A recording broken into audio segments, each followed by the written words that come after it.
प्रयत्नाने, अट्टहासाने, श्रद्धेने, भावनायुक्त अंतःकरणाने हा खर्चाने, प्रसंगाने, श्रमाने हा सप्ताह पार पाडत असताना सर्व ग्रामस्थांनी एक हट्ट धरला की आपल्या सप्ताहाला माननीय नामदार श्री देवेंद्रजी फडणवीस साहेब आलेच पाहिजे आणि म्हणून अतिशय अट्टहासाचा हा प्रकार अगोदरच आरंभ होण्यापूर्वी 2 दिवस मोहटा गावी बाबाचा जन्मोत्सव आणि जगदंबा मातेचा नवस म्हणून तिथेही असाच एवढाच याच तोलामोलाचा सप्ताह त्याही ग्रामस्थांची आणि मोहटा देवस्थानची अतिशय प्रबल इच्छा साहेब यावीत म्हणून, पण आपल्यापर्यंत पोहोचता आलं नाही आणि म्हणून आज या ठिकाणी अतिशय प्रयत्नातून साहेब या ठिकाणी मुख्यमंत्री साहेब सर्व समाजाच्या विनंतीला मान देऊन आज आपल्यामध्ये आलेत. या ठिकाणी या स्टेजवर अगोदर साहेबांचं मनोगत होण्यापूर्वी दीप प्रज्वलन झालेलं आहे. सत्कार होईल सर्व मान्यवरांचा, नंतर मनोगत होईल आणि लगेच महाप्रसाद होईल.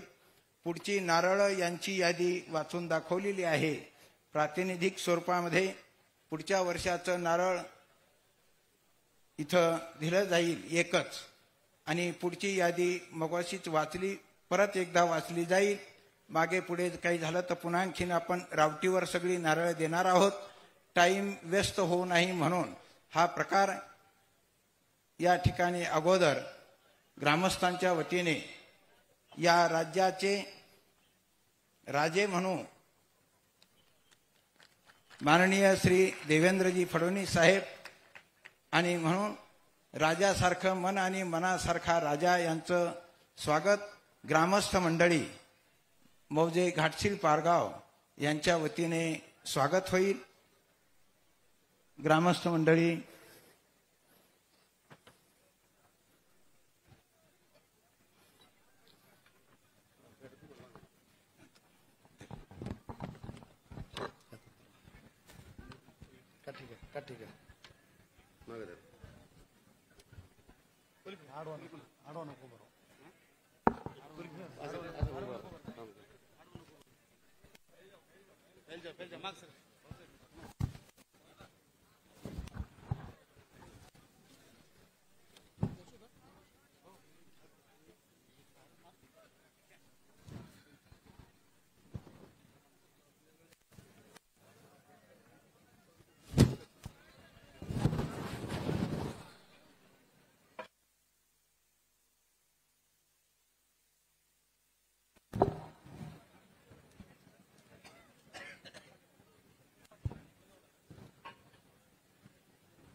या राज्याच्या पर्यावरण मंत्री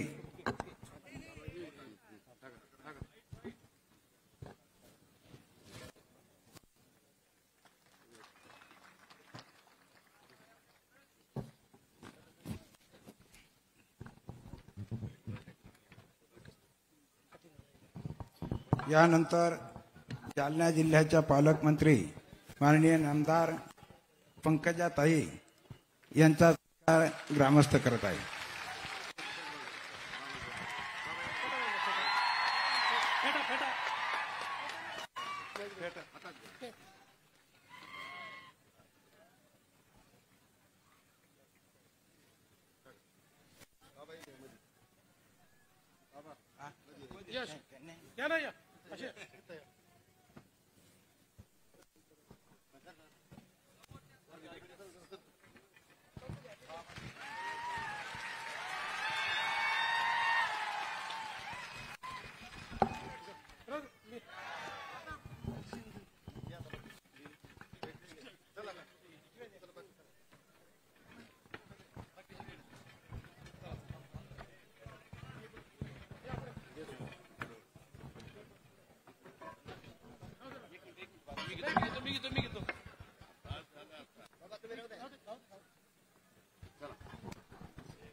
सुरेश अण्णा धस आष्टी पाडदा शिरूर यांचा सत्कार होत आहे.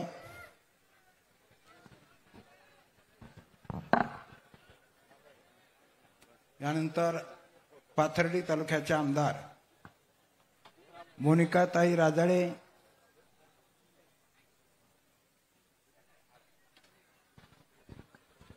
यानंतर आमदार नमिता मुंदडा,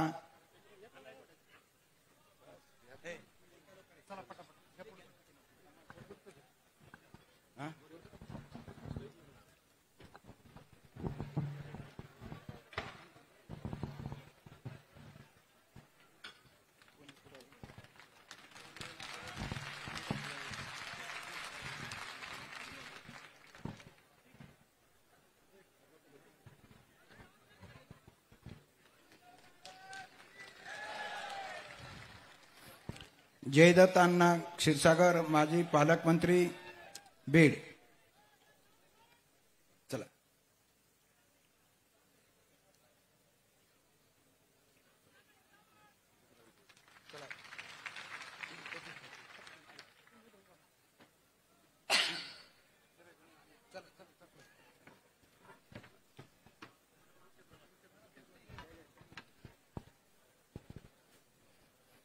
माजी आमदार श्री भीमरावजी धोंडे साहेब,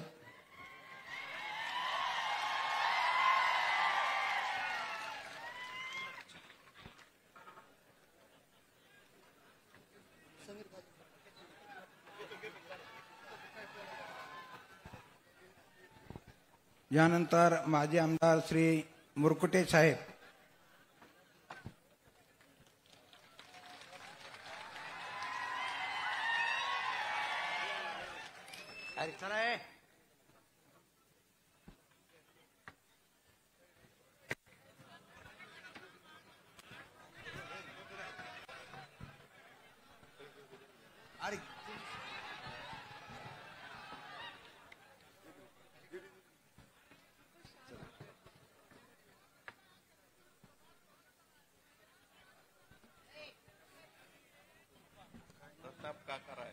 समीर काजी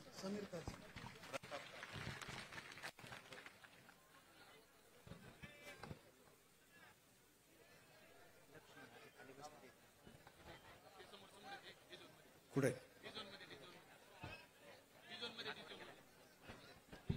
लक्ष्मणजी हाके यांनी वर यावं, स्टेजवर यावं.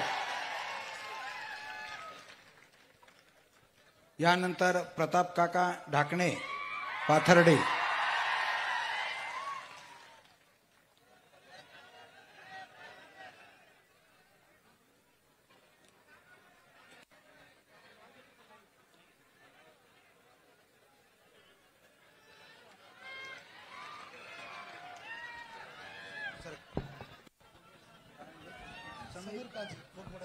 वक्फ बोर्ड अध्यक्ष श्री समीरजी काजे,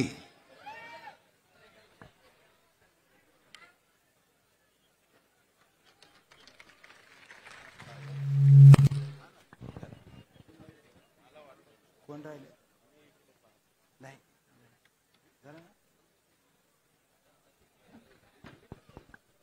माननीय आपल्या जिल्ह्याचे कलेक्टर साहेब,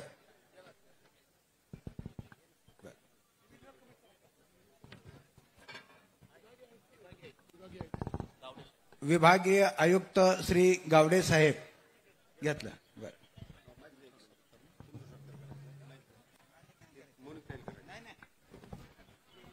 या ठिकाणी हरिभक्त परायण विठ्ठल महाराज शास्त्री यांचा सत्कार मोनिकाताई राजळे या करत आहेत.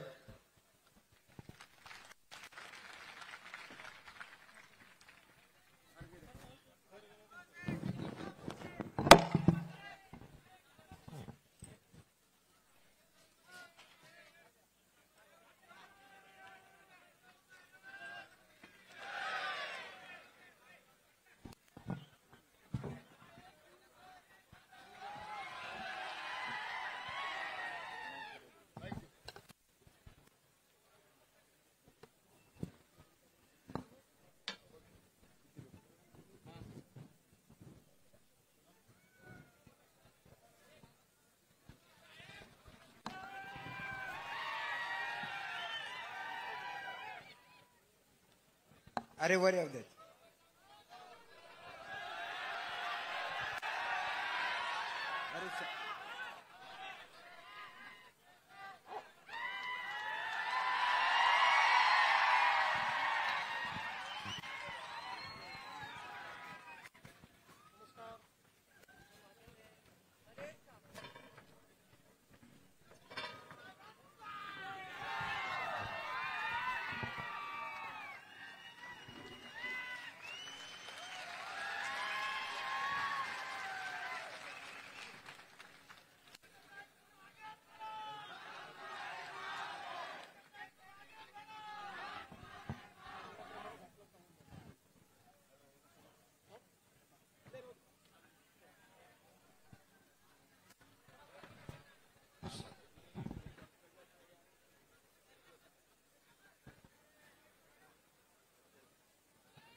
सर्व मंडळीने शांत बसावं.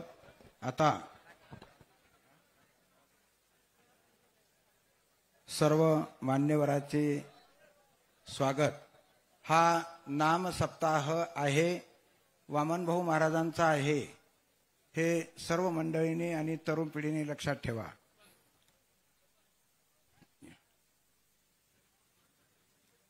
ये कलिंदर ये, एक मिनिट. सर्वांच्या वतीने सर्व कोण नाही, एकच जणांनी येत. मानूर गावची मुस्लिम मंडळी आपला सत्कार करू इच्छितात. एक प्रातिनिधिक स्वरूपात दोन या, दोन जास्त नाही. पलीकडून या, पलीकडून.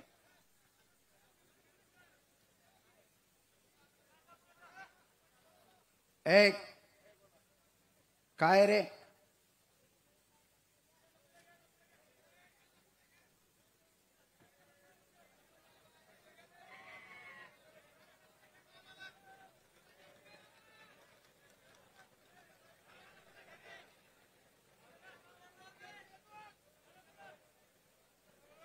आज हा 93वा नारळी सप्ताह संपन्न होत असताना आपल्या या घाटशील पारगाव या ठिकाणी या राज्याचे लाडकं नेतृत्व श्री मुख्यमंत्री फडणवीस साहेब यांची उपस्थिती, यांचं या ठिकाणी हे उपस्थित राहणं या परिसरासाठी आणि श्री क्षेत्र गहिनीनाथ गड संस्थांसाठी अतिशय सुवर्णाक्षरात लिहिण्यासारखा हा प्रसंग. याचप्रमाणे यावर्षी मगाशी आपल्याला सर्व समाजाला सांगितल्याप्रमाणे 2026 साली यावर्षी गडावर श्री संत सद्गुरू वामनभाऊ महाराज यांची 50वी पुण्यतिथी होत आहे. 7 दिवस. तेव्हा तोही पुण्यतिथीचा कार्यक्रम माननीय आपले मुख्यमंत्री साहेब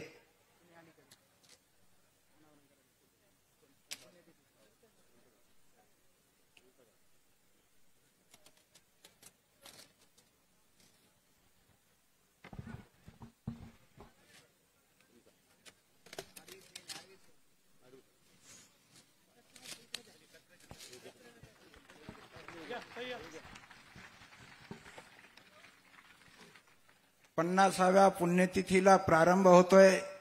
माननीय नामदार मुख्यमंत्री देवेंद्रजी फडणवीस साहेब आणि पंकजाताई यांनी यांचं या प्रतिमेचं अनावरण केलेलं आहे. साहेबांनीही कबूल केलेलं आहे की पुण्यतिथी अतिशय सुंदर झाली पाहिजे आणि करू. तेव्हा या प्रसंगी सर्व समाजाला जानेवारी, मला असं वाटतं 11 जानेवारी हा दिवस पुण्यतिथीचा पौषवद्य अष्टमी 2026 साली येत आहे. आणि तोही प्रसंग सर्व आपल्या महाराष्ट्र आणि वारकरी संप्रदायाच्या दृष्टीने महत्त्वाचा असेल. आणि तो सप्ताह गडावर 7 दिवस होईल. तेव्हा सर्व मंडळीला या प्रसंगी साहेबही राज्याच्या वतीने स्वतः निमंत्रित करणार आहेतच. तत्पूर्वी फक्त आपल्याला कल्पना म्हणून 11 जानेवारी 2026 या दिवशी 50वी पुण्यतिथी श्री गुरु श्री संत वामनभाऊ महाराज यांची श्री क्षेत्र गिरिनाथगड या ठिकाणी अशाच स्वरूपाचा कार्यक्रम होऊन त्याची सांगता होईल. हा सप्ताह आणि या प्रसंगी साहेब आले, सर्व स्टेजवरील मंडळी, सत्कारमूर्ती आले. सर्वांचं मनापासून ग्रामस्थ आणि श्री क्षेत्र गिरिनाथगड संस्थानच्या वतीने आभार मानतो.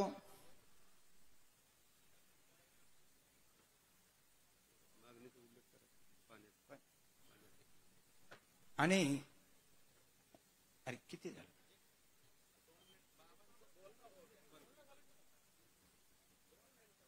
बरकर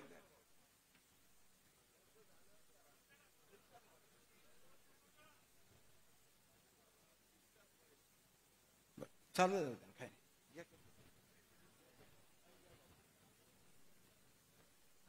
ग्रामस्थ मंडळी मौजे मानोर या ठिकाणची सर्व मुस्लिम मंडळी राज्याचे मुख्यमंत्री श्री फडणवीस साहेब यांचा सत्कार करत आहेत.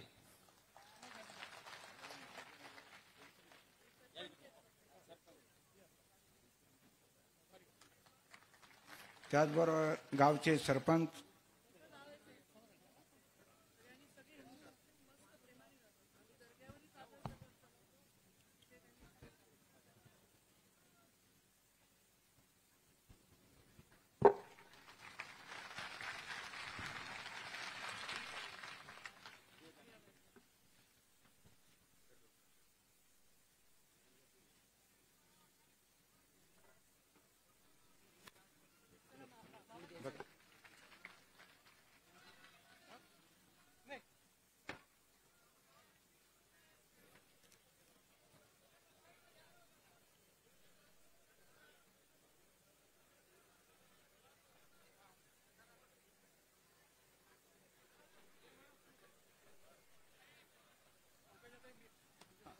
या ठिकाणी यानंतर लगेच आपल्या सर्वांच्या आवडत्या पंकजाताई साहेबांना पुढे आणखीन काही कार्यक्रम असल्यामुळे बाकीचे वक्ते सर्वांनी सांगितलं की आता फक्त ताई आणि साहेबच बोलतील.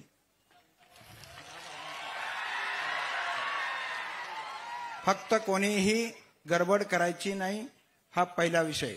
नामदार श्री पंकजाताई मुंडे.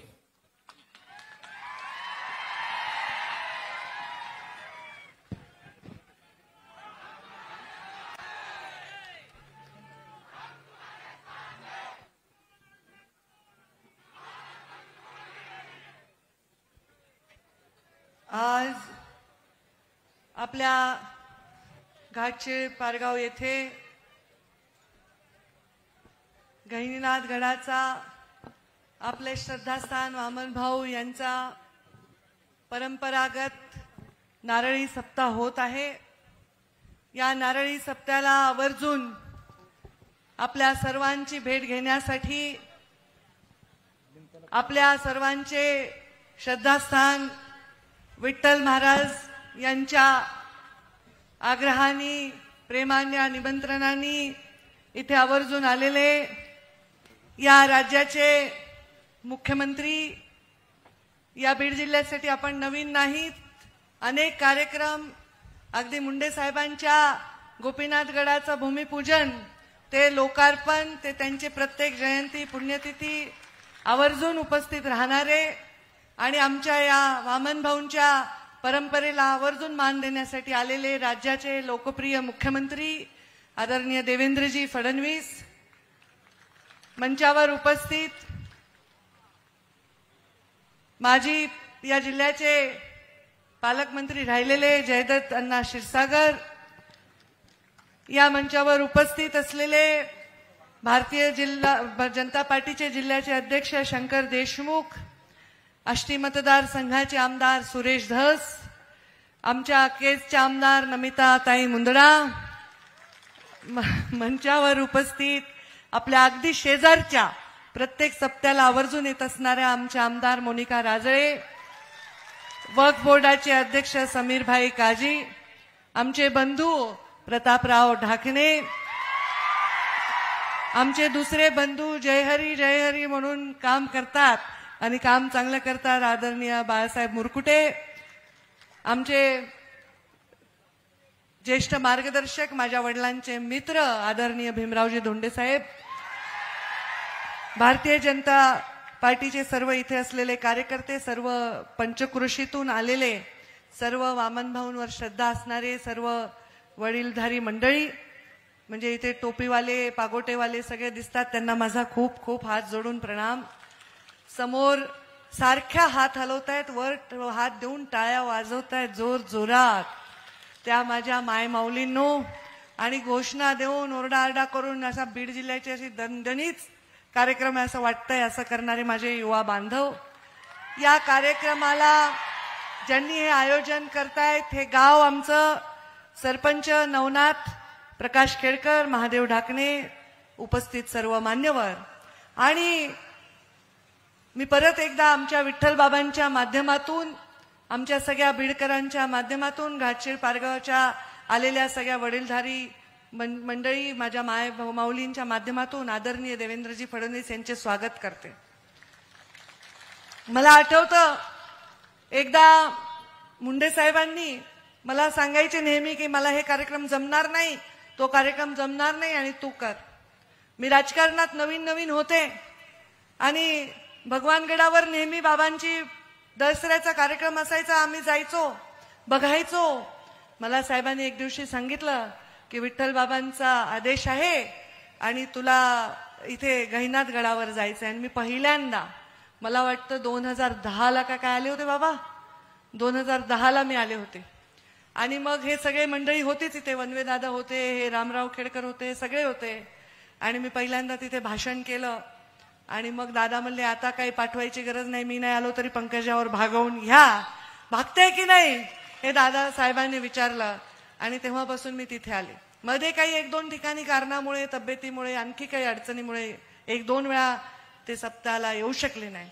आज इथे खरं तर लातूरला कार्यक्रम माझा होता. आता आम्ही कसे देवेंद्रजी फडणवीस साहेब, आम्ही कसे आहेत, आम्ही जिल्ह्याचेच आहेत, आम्ही जिल्ह्याच्याच लेकी आहेत. हा सप्ताह आमच्या अंगकारणी जागलेला आहे, आम्हाला याचं सवयीचा भाग आहे. मग मी म्हटलं आपण थोडं गृहीत धरावं म्हणून मुंडे साहेबांचं मंदिर बनवलंय रोहला म्हणून, चाकूर मध्ये, लातूर जिल्ह्यामध्ये. आणि त्या लोकांनी 2 महिने आधी माझी वेळ घेतली होती आणि मी म्हणलं साहेबांना जाऊन 10 वर्ष झाले, अजून काय तुम्ही मंदिर बनवताय रे इतके. नाही म्हणले ताई आम्ही 3-4 वर्ष झाले आम्ही पैसे करून एकत्र करून भगवान बाबांचं आणि साहेबांचं तिथे कार्यक्रम घेतला. पण मुख्यमंत्री महोदय येणारे म्हटल्यावर मी त्यांची हात जोडून क्षमा मागितली. म्हणलं मुख्यमंत्री माझ्या जिल्ह्यामध्ये येत आहेत आणि म्हणून मला त्या कार्यक्रमाला उपस्थित राहता येणार नाही. अक्षरशः तिथले सरपंच म्हणजे अश्रूच्या धारा लागल्या होत्या. मग मी त्यांना सर शब्द दिला की मुख्यमंत्र्यांनाच घेऊन मी पुढचा कार्यक्रम तुमच्या चाकूरमध्ये करेन म्हणून. तर आता तो शब्द तुम्ही आम्हाला आज पाळा म्हणजे त्यांचं समाधान होईल आणि त्या कार्यक्रमालाही आपल्याच हस्ते आपण पुढे नेऊ शकू. या बीड जिल्ह्यामध्ये खरं तर हा डोंगर कपाऱ्यातला भाग आहे. जेव्हा वामन भाऊ भगवान बाबा यांनी हे सगळे व्रत घेतले, इथे लोकांना रोजगार नाही, दुष्काळ आहे, प्यायला पाणी नाही. आणि म्हणून मग या भागातल्या लोकांनी सन्मानाने जावं, देवाचं नाम जप करावा, नामस्मरण करावं, सतत चांगल्या कामामध्ये गुंग राहावं. याच्यामुळे ही परंपरा आहे. मला वाटत नाही की आपला मोनिकाताईंच्या तिकडचा भाग नगर जिल्हा, हो आणि बीड जिल्ह्यामध्ये जी परंपरा ही कुठेही नाही अशी परंपरा की आता पुढच्या वर्षीचे सुद्धा नारळ हे आता दिलेले आहेत. आणि नारळी सत्याची परंपरा आहे ही अत्यंत थोर परंपरा आहे आणि या परंपरेचा मान राखून आपण इथे आलेला आहात. आमच्या वामन भाऊंना असं म्हणतात की इथूनच सगळ्या वारकरी संप्रदायाचा जन्म आहे, इथूनच सगळे अधिष्ठान सुरू होतात. वामन भाऊंना वाचा सिद्धी होती, ते जे बोलायचे ते खरं व्हायचं असं वामन भाऊंची प्रतिमा आहे. म्हणून सर इथे लोक श्रद्धा पण येतात आणि तेवढा धाक पण आहे वामन भाऊंचा की लोक घाबरतात. वामन भाऊंची गादी म्हणजे कडक, वामन भाऊंचा एक असा धाक आहे, वामन भाऊंचा एक आशीर्वाद आहे, वामन भाऊंची एक कडक परंपरा आहे. कर्मठ असं वामन भाऊंचं व्यक्तिमत्व होतं आणि त्यांच्या वाचा सिद्धी सगळ्यांना परिचित आहे. म्हणून मला असं वाटतं, असं म्हणतात की हे जग हे एका स्त्रीने निर्माण केलेलं आहे, आदी पराशक्तीने निर्माण केलेलं आहे. ज्याच्या अंगी वैराग्य आहे आणि ज्याच्या कर्मात वैभव आहे तोच जीवनामध्ये पुढे जाऊ शकतो. कारण आपल्या समोर सोन्याच्या राशी जरी लावल्या तरी त्याला स्पर्श न करण्याचं वैराग्य जर कुणाकडून शिकायचं असेल तर ते वामन भाऊ कडून शिकावं. आणि आपल्या जीवनामध्ये एक वैभव असताना, सगळी संपदा असताना देखील अत्यंत सर्वाचा त्याग करून या ईश्वराच्या मार्गाने जाण्याचं वैभवशाली परंपरा कोणाची तर ते भगवान बाबांची आहे.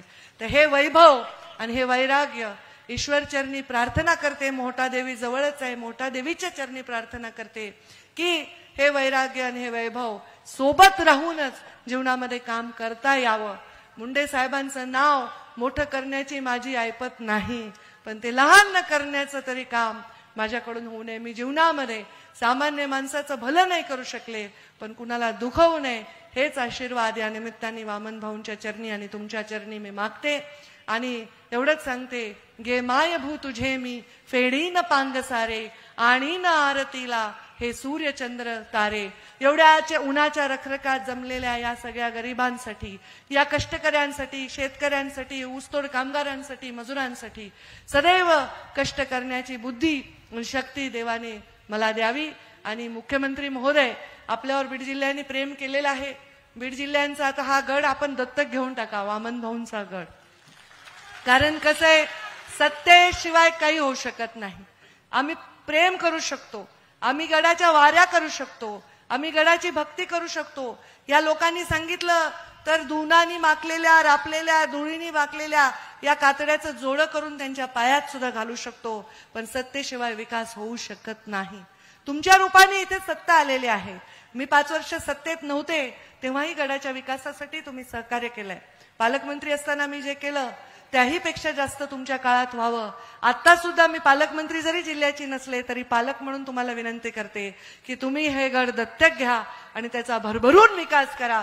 आणि या गडाचा विकास करा म्हणजे काय, तर इथे येणाऱ्या भाविकांचा विकास करा, इथे येणाऱ्या भाविकांची सोय करा, त्यांच्या जीवनामधले कष्ट कमी करण्यासाठी आपल्या सत्तेचा उपयोग करा. वामन भाऊंचे आशीर्वाद तुम्हाला लाभतील, भगवान बाबांचे लाभतील, मुंडे साहेबांचे तर आहेच. तुम्ही मला वाटतं 17 वर्षाचे होते आदरणीय देवेंद्रजी जेव्हा त्यांच्या वडिलांचं निधन झालं. त्यांच्या वडिलांची खूप नाव होतं आणि ते नागपूरमध्ये माझे बाबा नेहमी सांगायचे, आई सांगायची, त्यांच्याकडे नेहमी एक जेवण ठरलेलं असायचं. आणि आज मला वाटतं ते खूप लहान वयात त्यांचे पण वडील त्यांच्यापासून दुरावलेले आहेत आणि त्यांच्यावर खूप प्रेम प्रमोदजींनी, मुंडे साहेबांनी, सगळ्यांनी केलेलं आहे, भाजपनी केलेलं आहे. आज ते 3ऱ्यांदा मुख्यमंत्री म्हणून आले. आज या 3ऱ्यांदा मुख्यमंत्री पदाच्या 5 वर्षात हा बीड जिल्हा सुजलाम सुफलाम होईल. ह्या बीड जिल्ह्याचं चित्र अत्यंत सुंदर मोहक होईल अशीच इच्छा व्यक्त करते. आणि माझ्या वाढत चाललेल्या माझ्या भाषणाला विराम देते, माझ्या वाणीला विराम देते.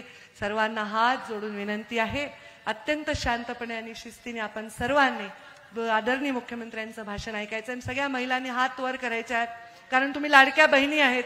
मुख्यमंत्र्यांचं टाळ्या वाजवून सगळ्यांनी स्वागत करा सगळे. आणि पुरुषांनी पण तुमच्या बायकोच्या अकाउंटमध्ये पैसे येतात लाडक्या बहिणीचे, त्यांचे आभार व्यक्त करा आणि सगळ्यांनी त्यांचं स्वागत करा. धन्यवाद. धन्यवाद ताई. आपण गड श्री क्षेत्र गहिनीनाथ गड साहेबांनी दत्तक घ्यावा याचा अर्थ हा समाज आणि हा परिसर सुजलाम सुफलाम व्हावा. या ठिकाणी विशेष म्हणजे हा भक्तीचा सोहळा साजरा होत असताना या गावचे सुपुत्र तुकारामजी नेहरकर यांनी आजचा महाप्रसाद देत असताना सर्व समाजासाठी हा भावनेचा, श्रद्धेचा, आवडीचा आणि प्रेमाचा विषय, या सर्व समाजाचं कल्याण, आणि म्हणून ग्रामस्थांनी अतिशय अट्टहासाने एक साहेबांकडे याचना केली आहे की आमचं पाणी कधीच संपतं तेव्हा हे पाणी फक्त कुकडीचं पाणी आमच्या धरणात यावं, या प्रसंगी या परिसराची आणि ग्रामस्थांची ही एवढीच मागणी अतिशय पोटतिडकीची आहे. आपण अतिशय सर्व समाजाला चौकडून सर्व बाजूने स्पर्श केला ताई. धन्यवाद. साहेब आपल्या मनोगतामध्ये सर्व पुढचा भाग ठेवणारच आहेत, तेव्हा अतिशय शिस्तीत, शांततेत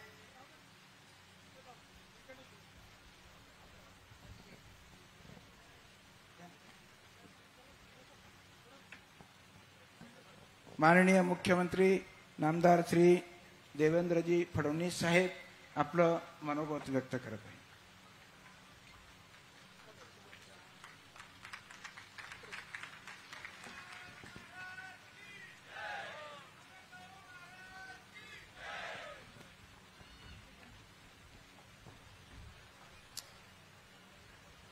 हिंदवी स्वराज्याचे सरसंस्थापक छत्रपती शिवरायांना मानाचा मुजरा करतो.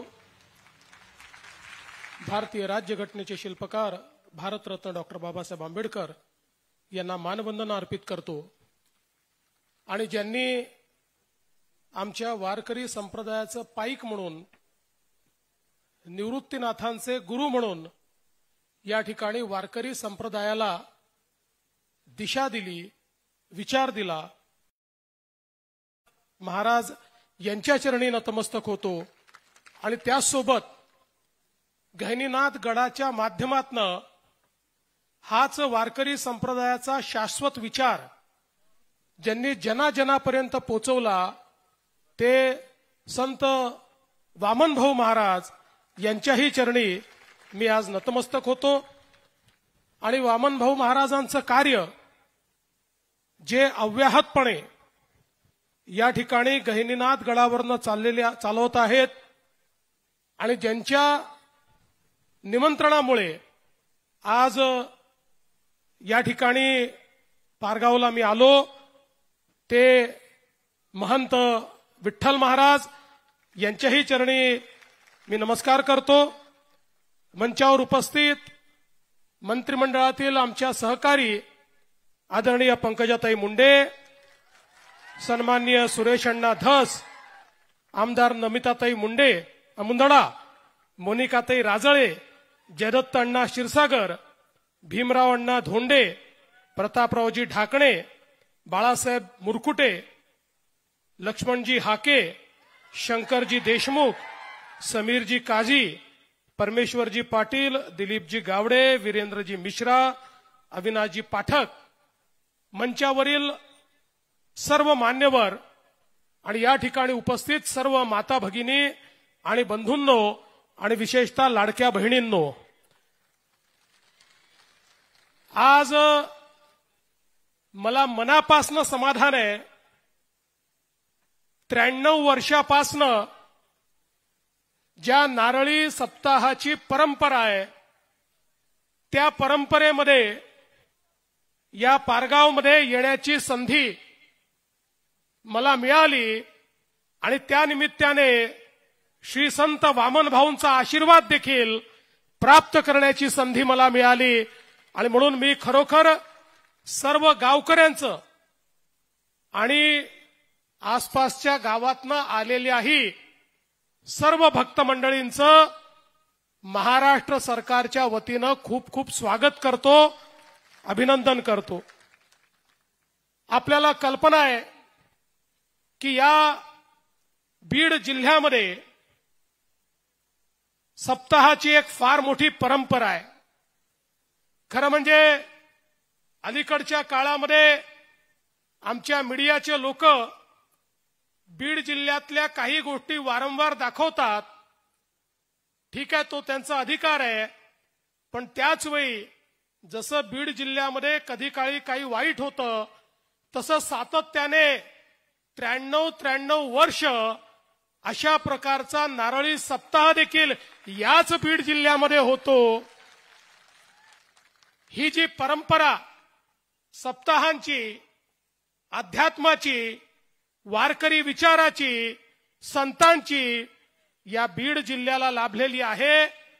मला असं वाटतं की त्यामुळेच अनेक अडचणीचा सामना करणारा आमचा बीड जिल्हा हा सातत्याने त्या ठिकाणी या भक्तीच्या रसामध्ये न्हाऊन निघत असतो.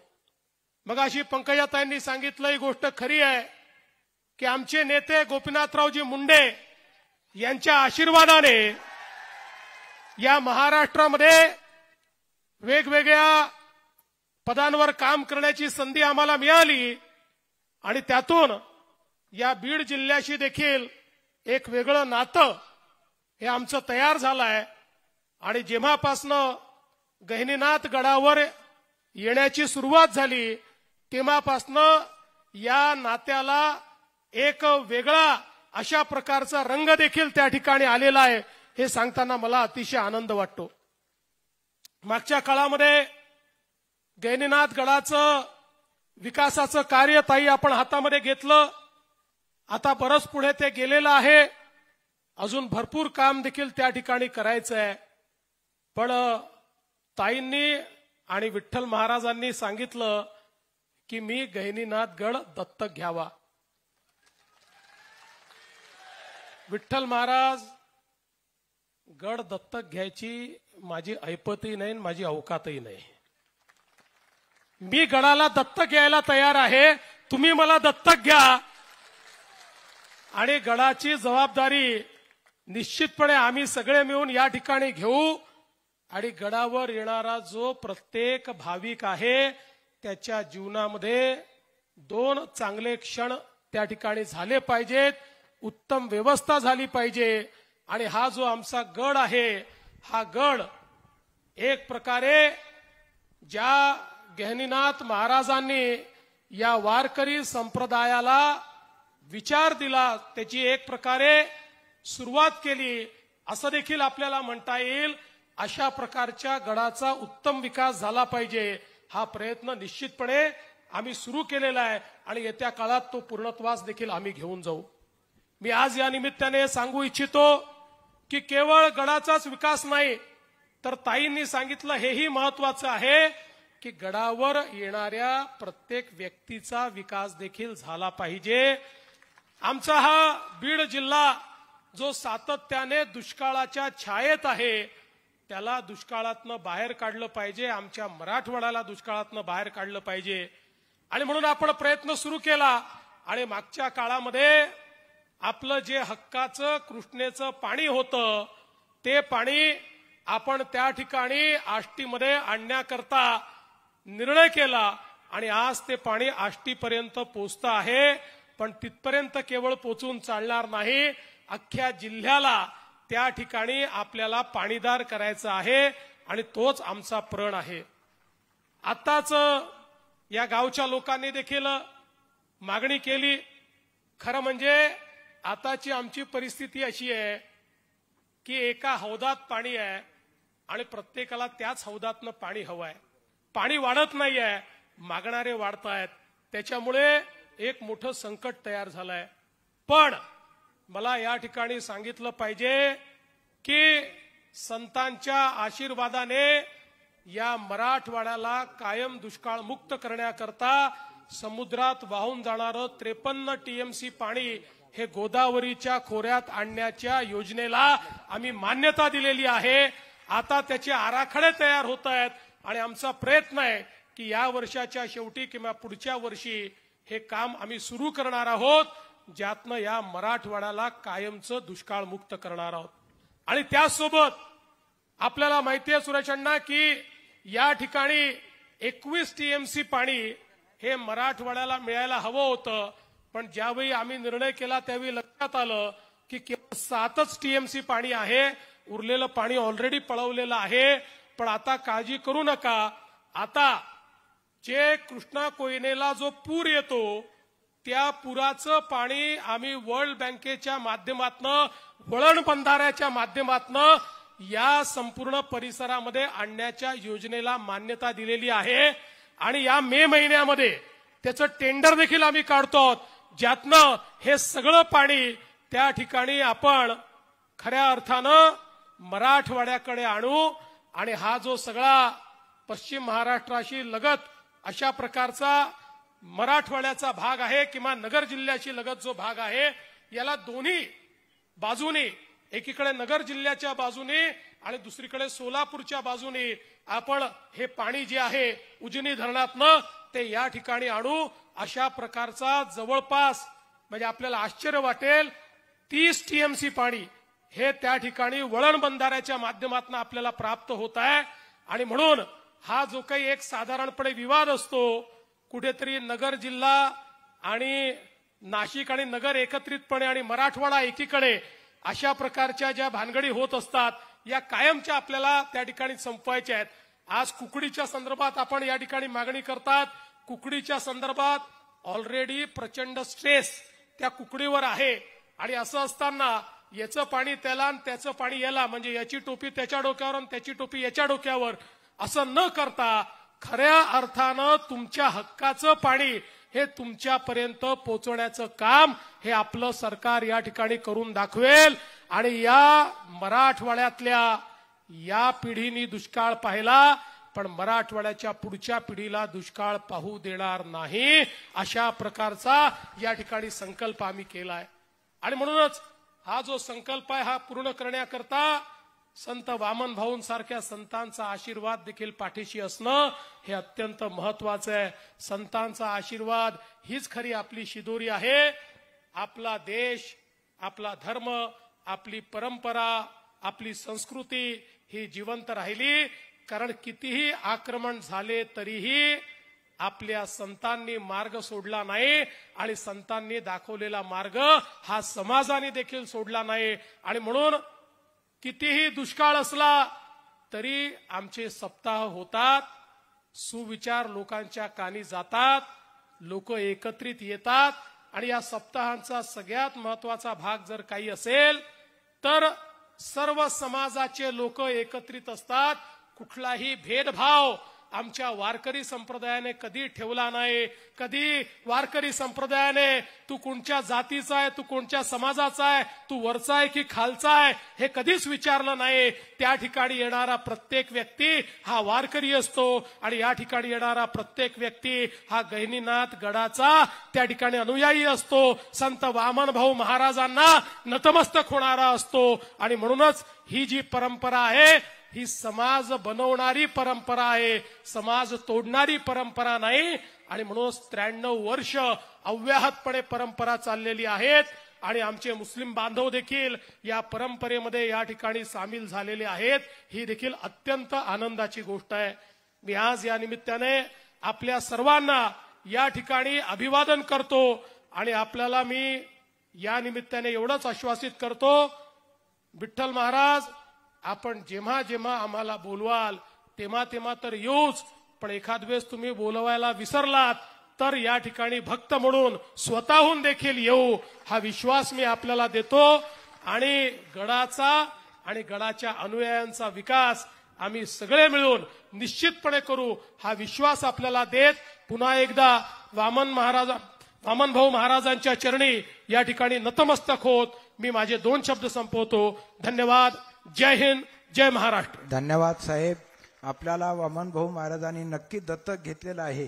हे अगोदर इलेक्शन पूर्वीच मी हे सांगितलं होतं की या राज्याचे मुख्यमंत्री परत श्री देवेंद्रजी फडणवीस साहेबच होतील, म्हणून बाबांनी तो शब्द पूर्ण केला. कशी परिस्थिती असो, प्रतिकूल परिस्थितीतून देखील अतिशय आपण अनेक संकटाचा सामना करत या ठिकाणी आलात. आपण गडाचे दत्तक आणि गड आपला दत्तक या प्रसंगी सर्व समाजाने अतिशय शिस्तीचं पालन करायचंय. प्रसाद घ्यायचा आहे. तो प्रसाद घेत असताना हा वामन भाऊ महाराजांचा प्रसाद आहे. साहेब जाईपर्यंत शांत राहायचं आहे.